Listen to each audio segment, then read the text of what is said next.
Blount Fine Foods has more than doubled the size of its headquarters since the company moved to Fall River Industrial Park 12 years ago. Blount's history dates back to 1880 when founder Eddie Blount harvested and sold oysters from local waters.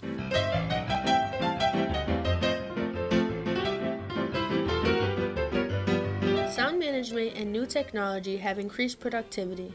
In its peak season, Blount employs 750 people. We're growing, and I think it's important for folks in Fall River to realize that we're always looking to not only increase the size of our employment, but to increase the level. There are more than, get this, 500 soup flavors. Blount supplies food products to Sam's Club, Costco, and many colleges and hospitals. Here at Blount, there is a strict dress code for visits in the manufacturing area.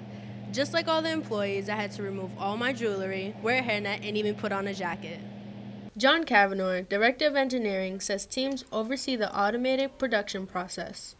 Machines, some robotic, are set to measure precise ingredients including meat, sauce, and vegetables. You can see that people are weighing out things, fresh vegetables, organic ingredients, whatever the particular product might call for. Steam rises as a super-sized mixer blends the flavors for a gourmet batch of broccoli and cheddar.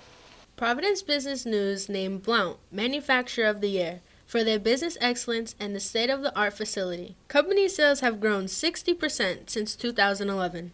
What technology does for us is allows us to go from hand-stirring pots to having the automation that makes sense. Now, you can spend a lot of money and it might not work very well. We do a lot of work to research and to find the best equipment and then to modify it, optimize it, and sometimes even take it beyond what the manufacturers have provided.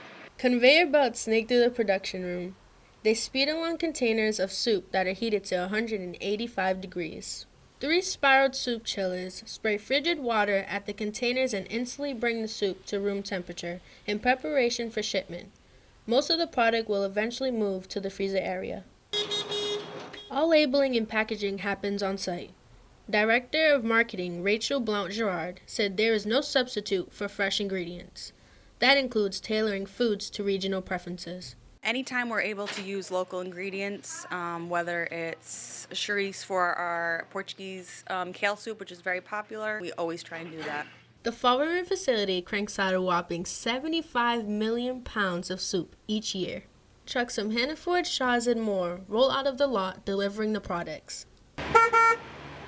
Some of the food goes directly to Fall River Soup Shack, where diners can visit the soup bar, order fresh seafood, and take home frozen specialties. Supper is almost on the table. I'm Jeanette Cologne reporting from Massachusetts, Amp It Up in Fall River.